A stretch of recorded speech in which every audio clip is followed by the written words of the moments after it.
Hey, what's going on YouTube? Bringing you guys a brand new video today, Friday the 5th, bringing you guys a new news flash. Hope you guys are all doing well, ball boys, ball girls. So yesterday I talked a little about the 154 game proposal, kind of what it meant for the MLB. Today I want to break down some of the transactions over the last week, kind of give my take on them and kind of give you guys my opinion. So I'm not going to go into a bunch of the smaller ones, but I'm going to stick big. So the Philadelphia Phillies signed shortstop Didi Gregorius to a 2-year, $28 million deal. He was the last domino to fall in the infield frenzy of signings that happened when Semien signed with the Blue Jays on a 1-year, $18 million deal. So this one came in slightly less, $14 million annual average. I think this was a great move for the Phillies, who decided to not only re-sign JTR, but then re-sign Didi Gregorius, giving them an infield now that's going to have Gene Segura at second base, Alec Bohm at third base, Didi Gregorius at shortstop, and then Rhys Hoskins over at first base. So I love the infield looking with JTR behind the plate, Bryce Harper roaming the outfield and right field. Left and center, we'll kind of see what happens. But overall, I'm really excited for the Phillies. I hope that their moves with Matt Moore and a couple of their other signings do pan out, working out for them to give this team some great quality depth off the bench and in the outfield. And around the diamond, barring any injury and any setback. So overall, I love the move for the Phillies.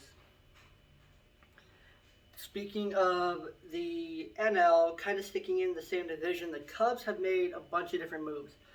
Between signing left-handed pitcher Andrew Chafin, right-handed pitcher Trevor Williams, Austin Romine, Jock Peterson. The reason that they ended up doing some big signings, not big even, but spending money, was because they got authorization to spend. The GM got some extra money and said go spend, and it's like, well, we would have known this before we traded you, Darvish. But however, I think a lot of people are still sleeping on the Cubs. I think the Cubs are still really good. I mean, you still got Bryant, Rizzo, Baez, Ian Happ, among others on this team. Wilson Contreras behind the plate. Jock Peterson in the outfield now. I mean, you still got a good team. So it's really just, a lot of the Indians, they signed Eddie Rosario this last week, and the Indians still have a really good team. I mean, you still got Jose Ramirez, you re-signed Cesar Hernandez.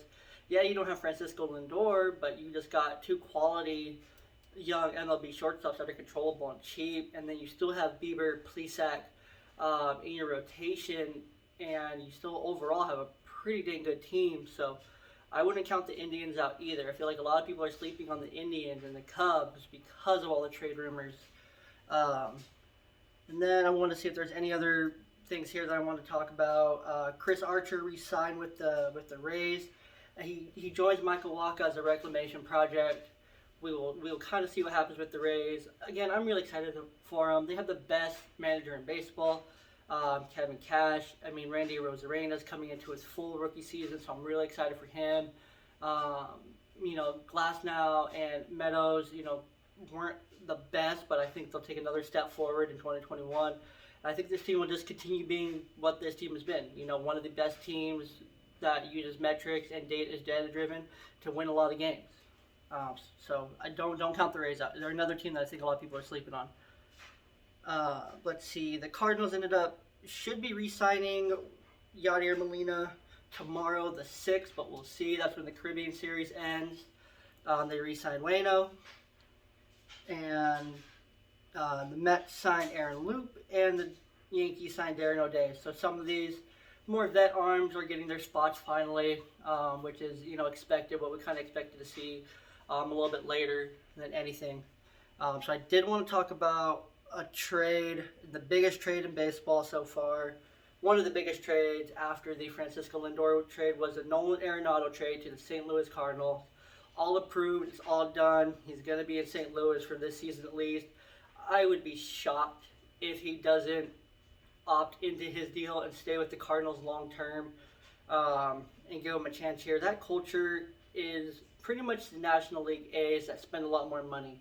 They just have such a great process for grooming prospects, for winning, for culture. I mean, if they're able to re-sign Yachty, and they still have Flattery, they have have one of their relievers coming back. I can't remember his name right now. But this team is still on paper really good, and they just dumped Dexter Fowler's salary onto the Angels, which I think was another great smart move. Dexter Fowler is one of those moves up there with Jason Hayward that's just never worked out. Spent way too much for something that wasn't there. So I love the duo of Nolan, Goldsmith in the lineup, and then don't forget they still have DeJong at shortstop. So I'm really excited for what the Cardinals bring to the table this year. I think they're going for the NL Central, and I think they're going to win it. It's very open right now for them. But they just gave up a handful of prospects. All of them were, top 20 at the highest. So they definitely won that trade.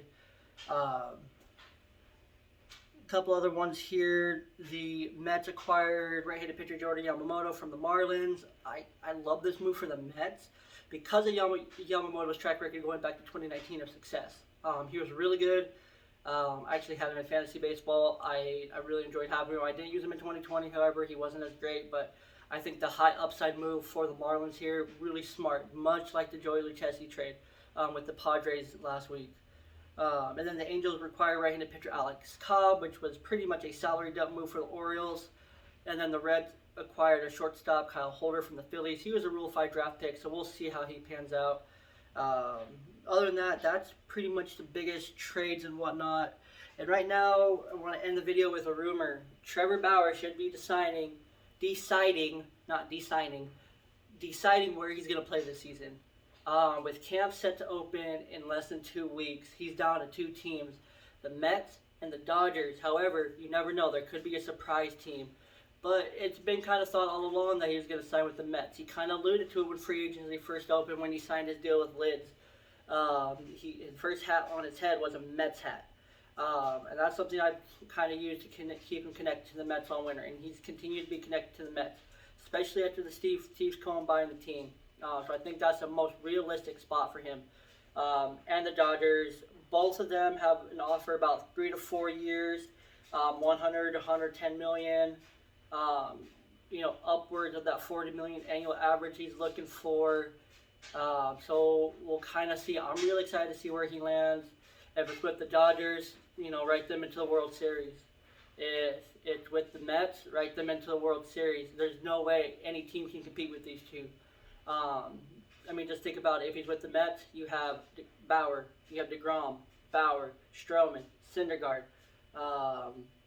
Some mix of Lucchesi, Yamamoto, and just high upside, just a ridiculous 5-6 man rotation they could go with.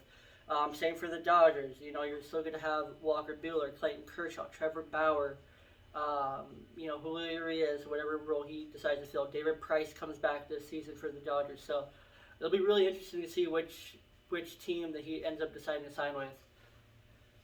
So before we close out, I just want to let you guys know, Raise Energy, best energy drink on the market. I am doing a giveaway of a sample pack over on Facebook.